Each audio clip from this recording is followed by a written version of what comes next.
Bonjour, bonjour à toutes et à tous. On va attendre quelques secondes, euh, le temps que les uns et les autres nous rejoignent. Vous êtes très nombreux à souhaiter participer à ce webinaire, nous en sommes ravis.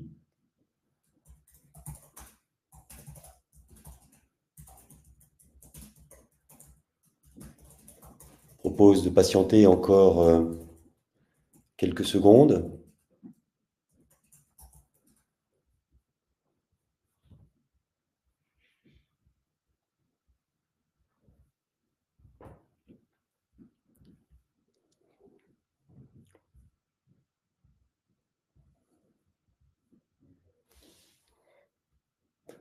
Bien, je crois que je vais démarrer. Donc je me présente, je suis Patrick Reboul, directeur commercial et marketing de la société Nomor.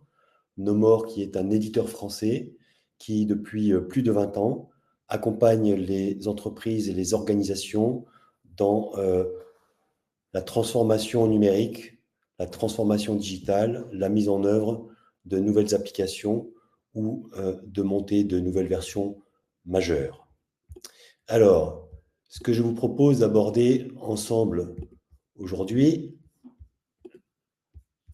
le temps que j'affiche le partage de mes slides.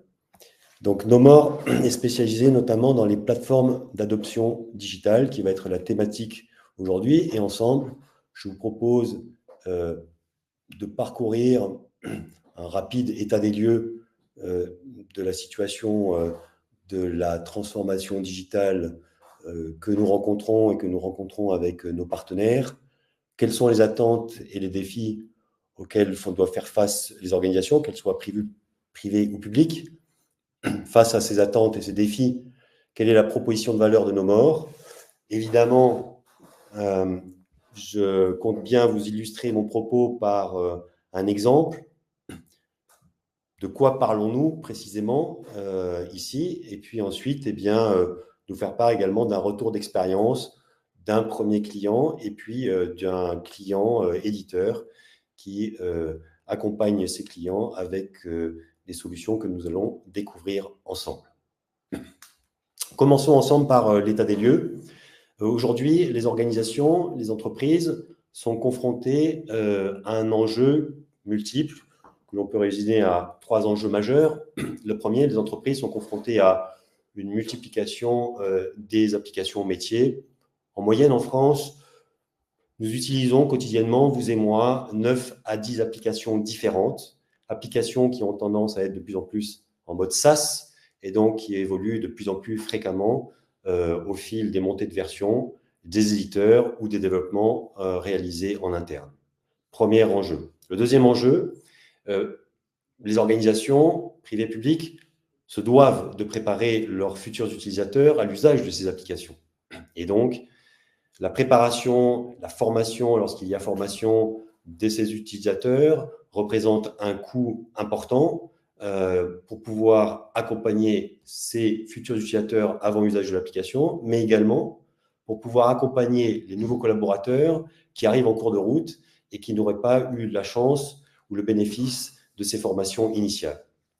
Et puis, le troisième enjeu auquel les organisations font face, c'est dans cette préparation des utilisateurs aux applications, c'est les limites traditionnelles des formations classiques aux applications. Bien qu'elles soient en blended learning, nous rencontrons régulièrement les organisations qui font le constat que c'est encore insuffisant. Quelles sont ces différentes attentes auxquelles sont confrontées les organisations? En voici certaines. Peut-être que j'enfonce ici des portes ouvertes, mais très régulièrement, ce qui est constaté, c'est que les organisations recherchent avant tout à améliorer l'efficacité opérationnelle au travers de la mise en œuvre d'applications pour répondre à des problématiques métiers. De plus en plus, les organisations sont confrontées, on en parle tous les jours, à des problématiques de sécurité de données, à la fiabilité de ces données, mais également au fait qu'elles soient particulièrement sécurisées. Les organisations sont au quotidien confrontées à des problématiques de maintenance des applications, mais également de support des utilisateurs. Et puis, elles se doivent également de prévoir d'ores et déjà et à l'avenir l'intégration potentielle d'intelligence artificielle dans l'usage de ces différentes applications et processus métiers. Si on fait un rapide zoom sur les défis, en complément des attentes auxquelles sont confrontées les organisations, elles doivent d'abord faire face, dans le cadre de changements de solutions ou d'évolution de version, à la résistance au changement des managers et des collaborateurs dans les organisations. Le défi, on l'a évoqué brièvement, c'est de mettre en place des modalités, des parcours pédagogiques qui permettent de réduire cette résistance au changement et de préparer au mieux les utilisateurs aux futures applications qu'ils vont être amenés et obligés d'utiliser pour exécuter leurs tâches métiers. Le défi des entreprises, c'est de trouver le moyen de réduire les investissements et les coûts élevés en général, engendrés par le cadrage, la customisation des applications, la préparation des utilisateurs à l'usage de ces applications. Souvent, les entreprises se concentrent beaucoup sur la préparation avant la mise en production. Et puis, bien sûr, il faut que les solutions répondent à des problématiques de performance, c'est-à-dire qu'elles soient facilement accessibles, qu'elles répondent aux obligations de conformité de RG2A notamment, et qu'elles puissent facilement être mises à jour pour évoluer au fil des attentes de l'activité de l'organisation, qu'elle soit commerciale ou en termes de services, mais également qu'elle puisse facilement répondre aux attentes des utilisateurs pour pouvoir facilement les utiliser. Donc, on le voit bien, les attentes et les défis en matière de transformation numérique sont très élevés ces temps-ci. Alors, je présume que vous avez fait l'objet dans votre expérience personnelle, soit à la prise en main d'une nouvelle application ou de nouvelles applications au fil de votre expérience, ou soit avez contribué à la mise en place de nouvelles solutions métiers, que ce soit CRM, ERP, SIRH ou autre. Et donc, on voudrait, avec vous poser la question, parmi les critères que l'on va vous présenter, quels sont pour vous les 3 principaux critères d'échec dans le déploiement d'un nouveau système d'information au sein d'une organisation? Alors, je vais essayer de vous partager le questionnaire qui s'affiche, qui est déjà partagé, pardon, que vous devez voir sur votre écran, dans le chat, sur votre droite. Je vous répète la question, quels sont les 3 principaux critères d'échec dans le déploiement d'un nouveau système d'information au sein d'une organisation? Je vous invite à cliquer parmi les critères qui, pour vous, sont les plus importants sur votre droite, dans le chat, la petite languette chat. Je crois que vous commencez à répondre aux questions, à la question, et je vous en remercie. Encore quelques secondes. On peut peut-être les donner. Ok. On verra si effectivement les résultats que vous avez remontés corroborent ce que je vais vous partager et ce que nous constatons régulièrement. Parmi les constats que nous enregistrons, alors nous et puis les partenaires avec lesquels nous collaborons, le premier d'entre eux, c'est que le premier constat d'échec, c'est qu'il y a un manque d'accompagnement au changement dès lors que je mets en place soit un nouveau système d'information, soit un nouveau SIRH, soit un nouveau CRM, soit un nouvel ERP. Souvent, le bât blesse au niveau de l'accompagnement au changement de ces nouveaux usagers.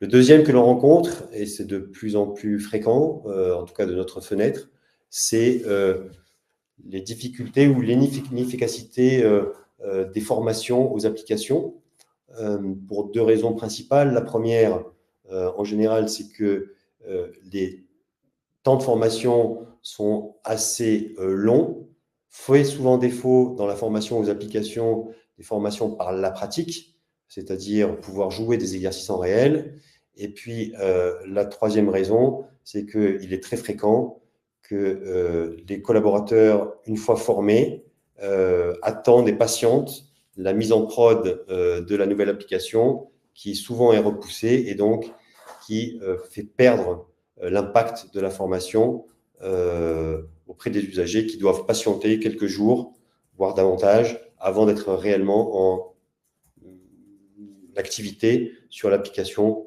en réel. Et puis la troisième raison, tout simplement, on pense que les applications sont simples à utiliser quand on a travaillé dessus, qu'on a préparé ces applications au service des futurs usagers. Et puis dans la réalité, on n'est pas tous égaux devant les applications métiers. Et pour les uns et les autres, c'est parfois complexe, soit d'appréhender réellement un processus, soit de savoir que renseigner dans tel ou tel champ. Finalement, ces trois premiers critères représentent 80% des sources majeures d'échecs rencontrés dans le déploiement d'une nouvelle application. Et finalement, la partie technique ne représente finalement que 20%. Donc, il est important et certainement urgent de se concentrer sur les trois premières causes qui sont constatées de manière générale. Et ce n'est pas nouveau, ce n'est pas d'hier. Je vais conforter ce constat par un simple constat que nous rencontrons, qui est un exemple caractéristique. Au fil des mois, nous rencontrons de nombreuses organisations, entreprises. Si on prend l'une d'entre elles, qui est assez caractéristique, dans laquelle on va retrouver 80% d'ingénieurs et de cadres, qui est donc empreinte d'une forte culture technique. Dans cette organisation, qui est caractéristique, de nombreux outils sont à disposition des utilisateurs. Ils bénéficient de formations en présentiel ou en distanciel, ils bénéficient de vidéos, de e-learning, de fiches utilisateurs, ils ont même un chatbot pour les aider à répondre à un certain nombre de questions. Ils ont une gestion électronique de documents dans lequel ils peuvent aller chercher des éléments complémentaires. Et puis, dans certaines organisations, ils ont même des référents, des coachs personnalisés pour les aider à les accompagner. Les caractéristiques de ce que nous rencontrons, le constat est le suivant. Le dispositif mis en place n'est pas suffisant pour accompagner efficacement les utilisateurs dans l'usage de leurs applications, que ce soit pour les collaborateurs qui sont en place déjà dans l'organisation, mais plus particulièrement également pour les nouveaux collaborateurs qui arriveraient au fil des mois suite à la mise en production de la nouvelle application. En fait, la réalité, si on la symbolise et on la schématise par ce slide, les organisations aujourd'hui, c'est notre constat, et c'est le constat aussi qui est fait par nos partenaires, certains des partenaires avec qui nous travaillons, qui s'affichent ici en bas, c'est qu'il y a un gros travail, il y a un gros investissement qui est fait en temps, en énergie et d'un point de vue financier sur la préparation des utilisateurs avant la mise en production du nouveau système d'information. Les futurs utilisateurs vont être préparés au travers de formations, souvent théoriques, parfois par la pratique, au travers d'exercices de formation qui vont être censés les préparer à l'usage. Et puis, dans la réalité, une fois que les utilisateurs se retrouvent en situation réelle de travail sur leur poste de travail, soit ils doivent se débrouiller un petit peu seuls, demander à Michel, Micheline, comment exécuter telle tâche.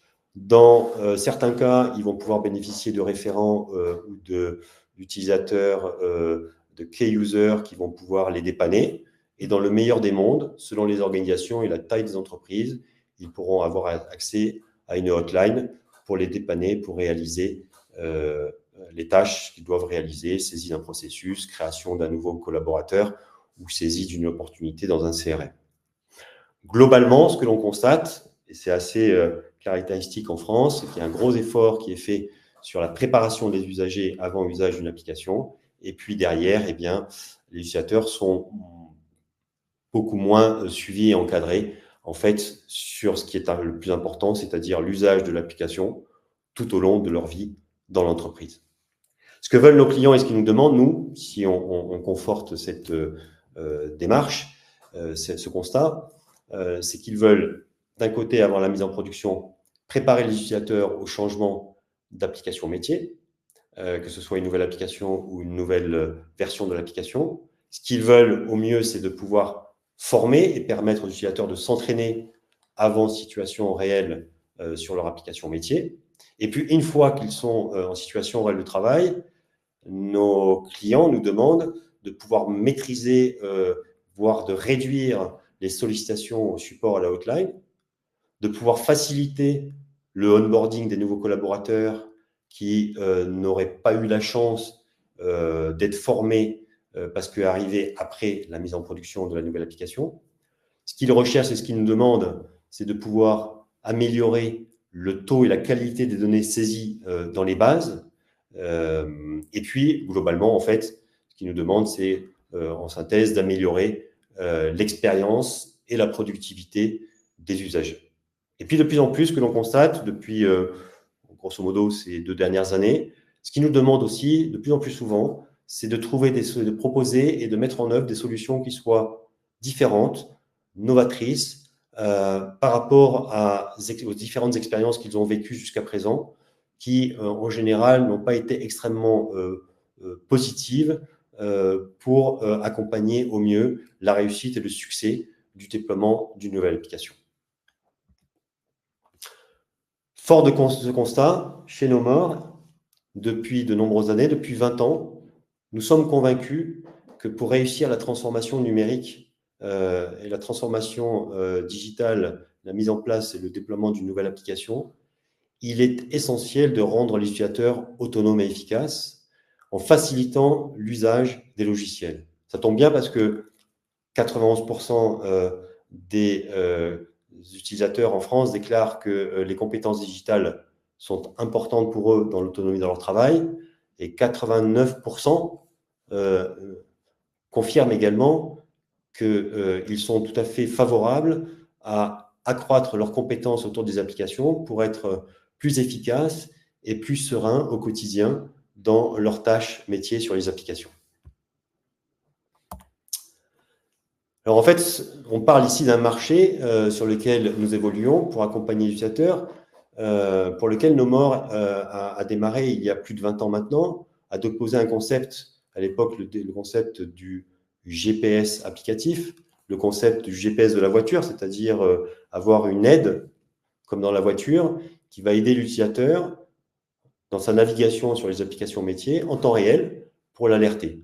C'est ce que fait Knowmore depuis 20 ans. Knowmore accompagne les usagers post-mise en production d'une application pour communiquer avec eux, les alerter et les guider pour faciliter l'usage des applications. Knowmore fait ça depuis 21 ans. Le Gartner, en 2019, donc il y a peu de temps, a reconnu ce marché-là et l'a nommé le marché des Digital Adoption Platforms. Ce marché pour lequel le Gartner prédit qu'à l'horizon 2025, c'est-à-dire demain, 70% des organisations utiliseront des plateformes d'adoption digitale pour accompagner les utilisateurs et surmonter en fait les difficultés de prise en main et d'utilisation des nombreuses applications que doivent gérer les utilisateurs au quotidien. Alors, Knowmore est présent dans les différentes études menées par le Gartner, mais également les autres cabinets qui s'affichent ici en dessous, les Everest Group, Quadrant, IDC, Omdia, depuis plusieurs années. C'est un marché, la DAP, la Digital Adoption Platform, qui est en très forte croissance, puisque depuis 2019, ce marché connaît une croissance de plus de 40 ou 45%. Et vous voyez, horizon 2025, ça va ne cesser de croître parce que ces solutions, telles que la solution dont nous allons parler tout de suite, permet réellement d'accompagner l'utilisateur et de favoriser la réussite de la conduite du changement d'un côté et de la mise en place et du déploiement de nouvelles applications. En fait, on parle de quoi de la DAP? La DAP, c'est une solution qui est conçue, qui vient en superposition d'une application métier ou de plusieurs ou des applications métiers, voire sur les sites web, et qui a pour vocation de faciliter l'apprentissage en continu des logiciels en simplifiant l'expérience utilisateur. Très simple à mettre en œuvre, très simple à maintenir. Ça accompagne les utilisateurs, en fait, tout au long de la vie de l'entreprise, depuis la préparation à l'usage d'une application, au fil des montées de version, pour pouvoir faire en sorte que l'utilisateur soit plus serein dans l'accomplissement de leurs tâches. Alors, plutôt qu'un long discours, peut-être que je vais vous illustrer mon propos par une rapide démonstration. Je switch et là, je me retrouve sur une application que nombre d'entre vous connaissez forcément, Salesforce. Ça pourrait être du IBM Maximo, ça pourrait être du S4HANA de SAP, ça pourrait être du Workday SIRH. Et je me retrouve ici sur une page d'une application. Notre DAP, qui s'appelle Kanao, est symbolisé ici par ce petit bouton qui peut se déplacer, l'utilisateur peut le déplacer, qui ici s'appelle « Laissez-vous guider ». Chez Airbus, il s'appelle « Guide me », il est orange. Et quand je l'ouvre, en fait, je me retrouve avec une série ici de ce qu'on va appeler des guidages. Comme un GPS dans la voiture, ces guidages sont contextuels. Je suis sur la page « Accueil » et en fait, mon panneau d'aide me propose différents types de guidages que je suis susceptible de lancer depuis ma page d'accueil. J'aurais très bien pu, en me loguant sur Salesforce, arriver sur une page comme celle-ci, qui, vous le voyez, est en superposition de Salesforce, et qui propose, en fonction du profil utilisateur, un mini parcours de onboarding ou de prise en main de nouvelles fonctionnalités de Salesforce. Cette page que vous voyez ici est totalement à la main de l'auteur, l'auteur étant la personne qui a conçu cette page, qui pourrait être un collaborateur dans l'entreprise, qui pourrait être réalisé par un consultant chez une ESN, un intégrateur, ou qui pourrait être réalisé par nos morts, et dans laquelle je peux très facilement mettre et de l'image, et du texte, et des boutons, et nommer les tuiles comme je l'entends. Et derrière chacune de ces tuiles, je peux y associer des liens. Si je clique ici sur la première tuile, il me lancerait une vidéo avec le mot du président ou du directeur commercial, puisque je suis dans un logiciel de CRM.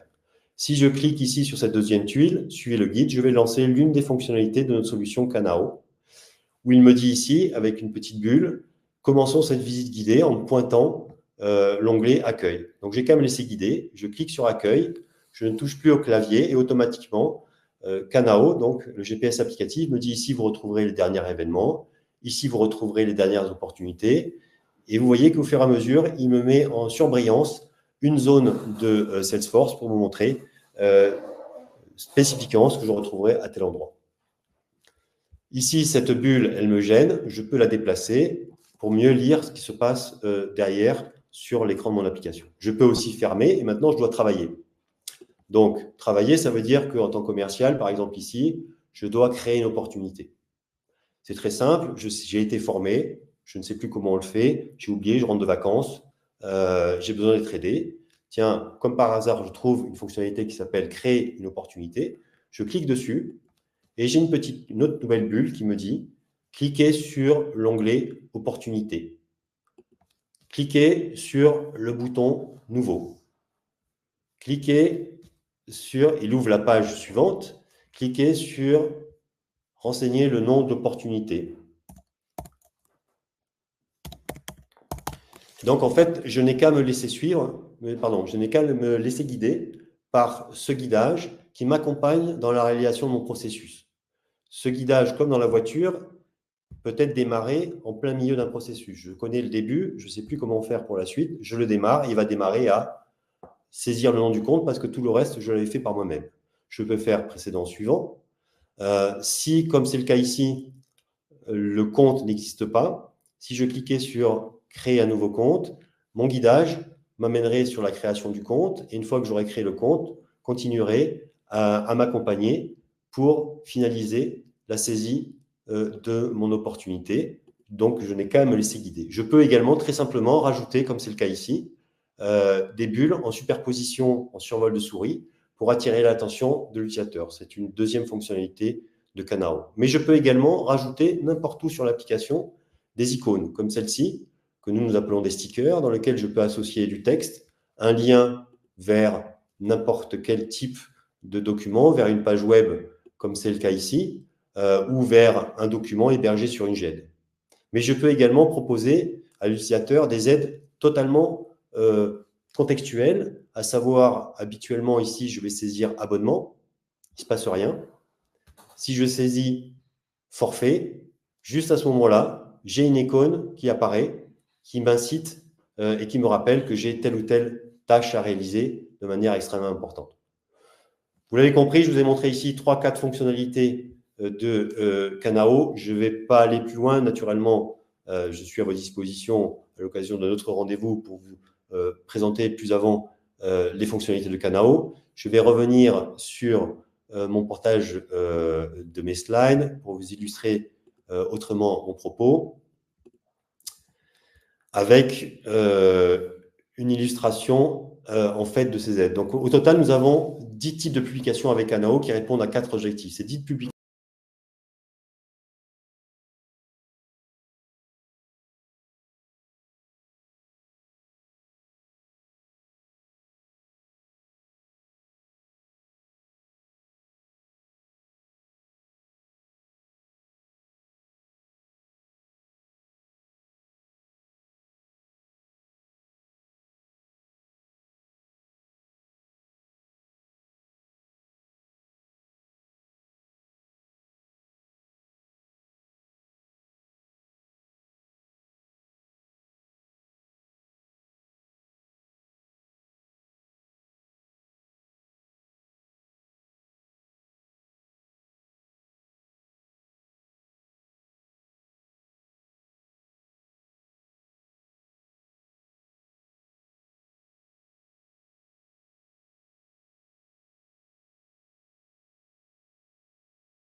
donc, je reprends.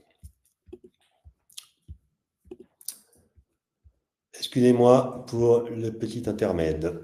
Donc, je disais, Nomor a conçu 10 publications Kanao qui chacune ont une vocation. Les premières pour communiquer et alerter l'utilisateur au travers d'annonces ou au travers de notifications ou de stickers, comme on l'a vu brièvement. Les guidages permettent de guider l'utilisateur dans la réalisation et la saisie de ses processus métiers. Ils peuvent être cross-applications, autrement dit, je peux démarrer dans mon CRM, Salesforce par exemple, ensuite suivre mon guidage dans l'ERP S4HANA et revenir dans Salesforce. D'autres fonctionnalités publication de Kanao permettent d'aider l'utilisateur et de l'assister à la saisie dans les champs. Et puis, je peux également demander à mes utilisateurs des avis à la fin d'un guidage ou sur un écran, qui sur une fonctionnalité, qui sur une aide, pour pouvoir toujours continuer à améliorer les aides prodiguées à mes utilisateurs. Ces différentes fonctionnalités se caractérisent par des annonces. Si vous allez sur le site web de France Travail aujourd'hui, en home du site France Travail, vous verrez une annonce qui a été conçue avec Kanao, qui vous dit que soit désormais Pôle emploi s'appelle France Travail, soit ils ont rencontré des difficultés récemment et ils sont en cours de réparation. Ça, c'est une annonce qui a été réalisée avec Kanao. On a vu ensemble des stickers, on a vu ensemble le panneau d'onboarding. On peut rajouter, on peut demander l'avis à l'utilisateur sous la forme d'étoiles, sous la forme de notation NPS, sous la forme de smiley, ou voire leur demander un commentaire. On peut avoir des messages qui arrivent en bas de l'écran, qui restent quelques secondes et qui disparaissent automatiquement. On peut rajouter en superposition d'un champ une normalisation de champ pour inciter l'utilisateur à respecter une saisie alphanumérique avec des caractères cabalistiques, parce que c'est important derrière en termes de normes dans la base de données pour pouvoir avoir les bonnes informations. Donc, ces informations sont en mode push. Et puis, j'ai d'autres natures d'aides en mode pull, où là, on a vu brièvement ensemble, à l'initiative de l'utilisateur, selon son profil, il pourra aller chercher le guidage qui lui convient. Il pourra aller chercher tout type d'informations dans le panneau d'aide et on pourra distiller des liens dans toutes ces étiquettes qui peuvent être chartées à la charte du client pour aller chercher tout type d'informations qui se trouveraient aussi bien dans une gestion électronique de documents, dans une LMS ou bien à la fin d'une discussion avec un chatbot. Le chatbot peut proposer de cliquer sur un lien. En cliquant sur le lien, l'utilisateur ouvre l'application métier si elle n'était pas déjà ouverte et va lancer automatiquement un guidage, par exemple, pour aller mettre à jour son RIB dans le logiciel de SIRH, tâche que je fais évidemment de manière très occasionnelle pour recevoir ma nouvelle feuille de rémunération, enfin ma paye sur la banque, la nouvelle banque que je viens de changer. Si on prend un exemple maintenant d'un de nos clients, pour illustrer le propos plus avant, Action Logement, organisme public, plus de 2500 collaborateurs, 160 implantations. Action Logement, la spécificité, c'est que c'était 21 organisations différentes qui, depuis 2021, ont pour objectif de fusionner et d'aligner l'ensemble des collaborateurs sur soit des nouveaux systèmes d'information, soit faire en sorte qu'un certain nombre d'entre eux absorbent et abordent de nouveaux systèmes d'information auxquels ils n'étaient pas confrontés. Qui plus est, chez Action Logement, sur une période très courte, ils ont de très nombreux intérimaires qui doivent traiter, plus d'une centaine d'intérimaires qui doivent traiter plus de 4000 dossiers en moins de 3 mois. Donc, ils avaient toute une panoplie d'aides et de formations déjà à disposition et ils ont fait à l'époque, en 2022, le choix d'une solution différente, novatrice, pour accompagner leurs apprenants et répondre à leurs enjeux de convergence vers de nouvelles applications. Ils avaient pour objectif de déployer cette aide Kanao à l'attention sur 5 applications différentes. Ils ont démarré le projet en 2022. En mai à date, donc en début d'année 2024, pardon, ils ont déployé Kanao sur plus de 6 applications à date et ils prévoient maintenant de le déployer sur de nouvelles applications. Donc, vous voyez ici 4 applications de RH, 2 applications de gestion. Et comme les résultats sont très, très positifs, tels que vous le voyez ici, côté utilisateur, cela offre une facilité, une fluidification des processus métiers. Ils bénéficient des aides juste à temps sans avoir à sortir de l'application et aller chercher des règles de gestion ou des éléments complémentaires pour pouvoir saisir des processus. Donc, les utilisateurs sont particulièrement satisfaits. Ils trouvent ça très facile à utiliser finalement et très utile dans leur quotidien. Et côté auteur, les personnes, puisque Action Logement a pris la décision d'internaliser la compétence et de produire et de maintenir par eux-mêmes les aides Kanao, ils trouvent cela très facile à prendre en main. Ils ont quand même formé plus d'une vingtaine de personnes pour produire et mettre à jour régulièrement et maintenir ces aides. Ils trouvent que la possibilité de proposer des bulles qui sont rich media, qui permettent d'intégrer à la fois de la vidéo, du texte et des images, permettent d'enrichir l'accompagnement des utilisateurs dans la réalisation de leurs tâches, de communiquer avec eux de manière parfois même ludique tout en restant professionnel. Ils adorent notamment les aides conditionnelles qui permettent d'afficher des informations juste à temps en fonction du choix de valeur des utilisateurs. Et donc, ils enregistrent à la fois des gains significatifs au niveau de la formation puisqu'ils ont pu réduire les temps et les coûts de formation. Et ils ont constaté, dès la mise en place de Kanao sur chacune des applications, une réduction de plus de 40 ou 50% des sollicitations au support. Donc, je tenais à vous partager ce petit exemple que l'on retrouve chez nombre de nos clients. Donc, vous l'avez compris, en fait, nous sommes concentrés ici, avec Kanao, sur l'aide des utilisateurs qui, pour nous, fait le plus sens, c'est-à-dire une fois que l'utilisateur est en situation réelle de travail, au quotidien, devant son poste, que ce soit un laptop, que ce soit une tablette, voire que ce soit un smartphone, pour accomplir ces tâches métiers. Et donc, à partir avec Kanao, grâce aux différentes fonctionnalités de Kanao, que l'on vient de voir assez rapidement, qui plus est, grâce aux différents liens que je peux rajouter en quelques secondes ou minutes dans mes différentes publications, l'entreprise peut capitaliser et capitalise sur l'ensemble des assets qu'elle a produits, que ce soit à la fois des e-learning, des règles de gestion, des vidéos qui sont soit hébergées sur une LMS, soit qui sont hébergées dans une gestion électronique de documents,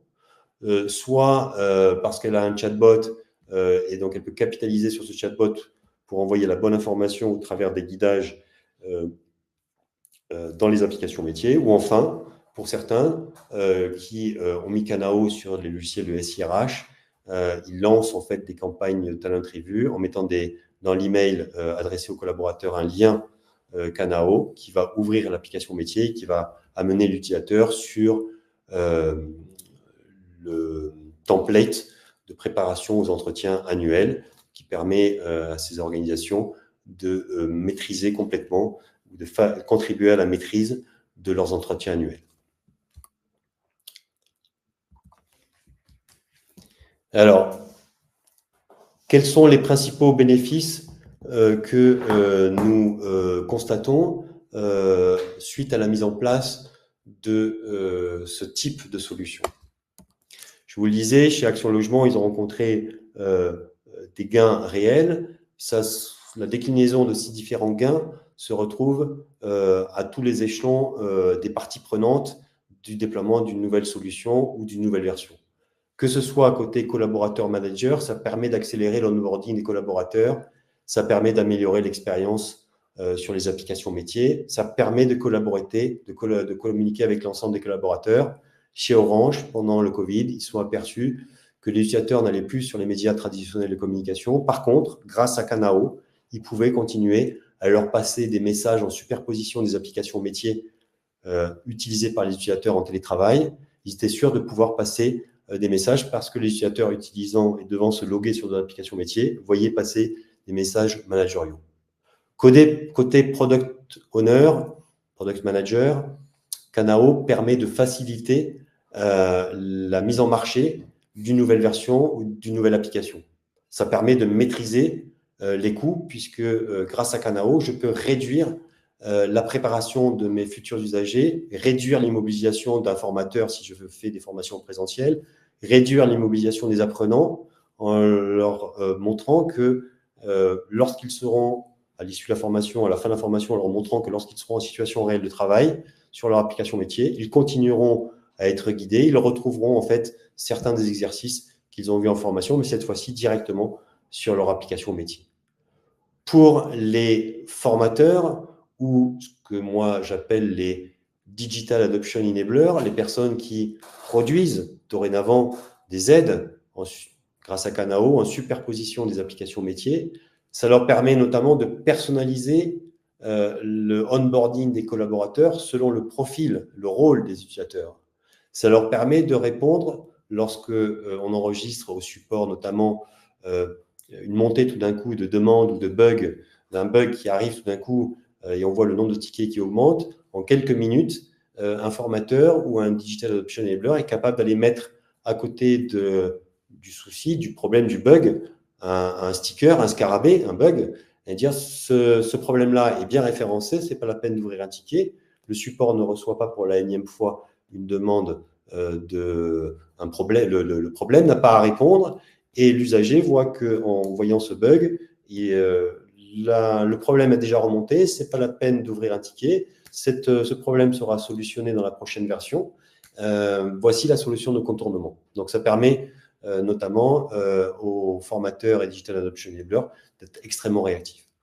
Bien évidemment, ça libère les équipes de la DSI qui n'a plus à maintenir soit une infrastructure de formation, soit permet de réduire les sollicitations au support, donc les personnes qui sont au support peuvent se focaliser sur d'autres tâches que la réponse à des questions qui, pour la plupart, à plus de 50%, sont toujours les mêmes questions.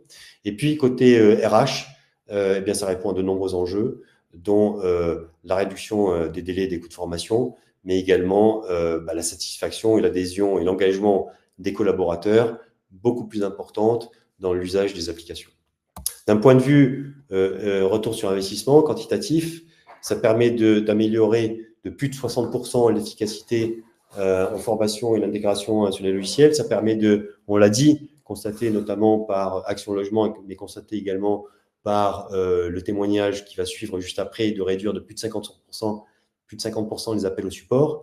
Ça permet d'accroître la fidélisation des clients dès lors que les aides sont prodiguées sur les applications au service des clients. Et puis, in fine, ça permet de mieux maîtriser les coûts de licence, puisque je sais comment mieux aider mes utilisateurs.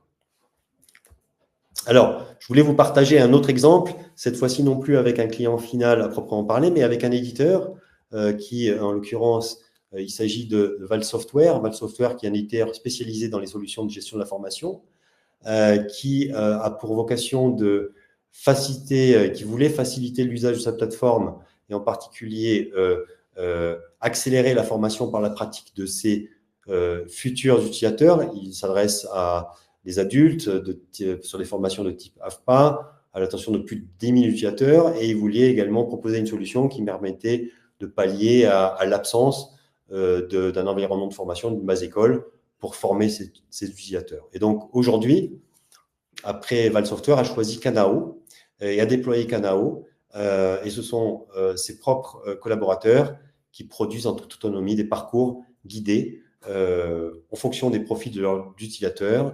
Et à chaque fois qu'un nouveau client souscrit Val Software, il bénéficie de ces aides à la fois pour être onboardé et pour découvrir les nouvelles fonctionnalités de l'application. Et plus qu'un grand discours cette fois-ci également, le mieux, c'est certainement que je vous partage cette fois-ci une vidéo que je vais essayer de lancer en arrêtant, voilà, en lançant la vidéo qui va s'afficher dans quelques minutes.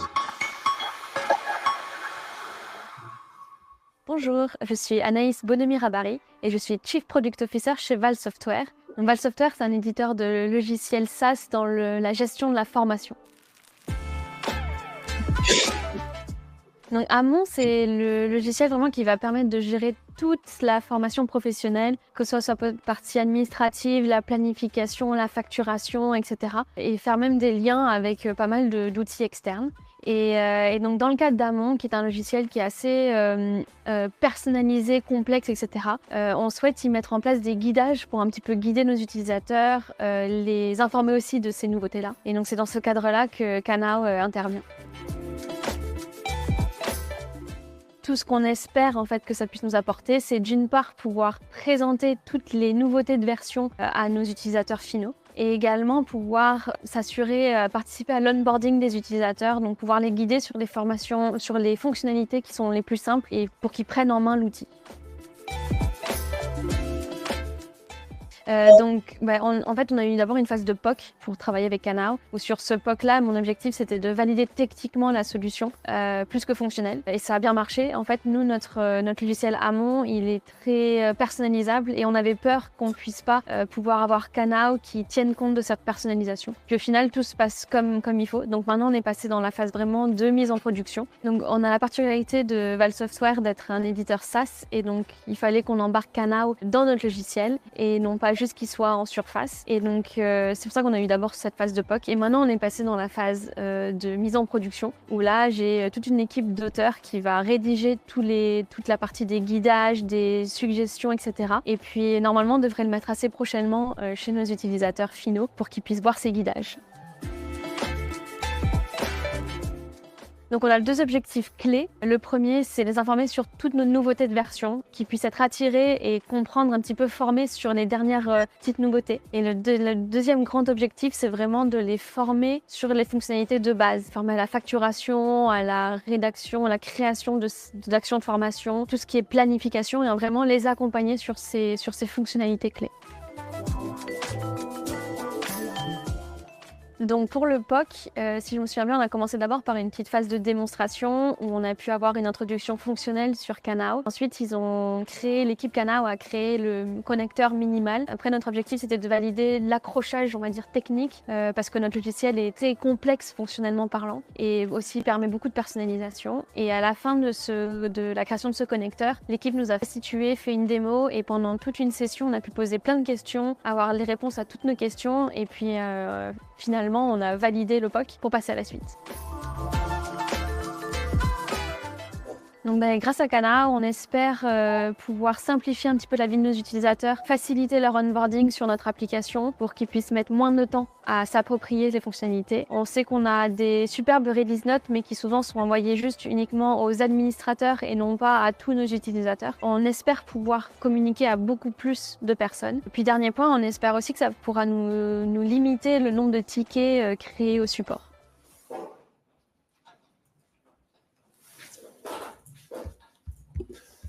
Bien. Alors, il faut que j'arrête ça.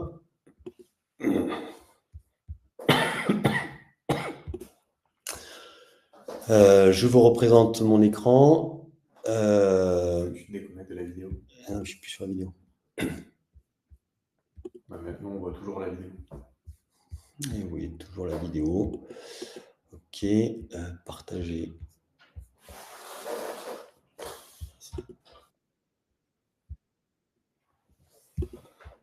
Me revoilà pour terminer cette session. Alors, je ne peux pas vous laisser sans le résultat du sondage que nous avons fait ensemble.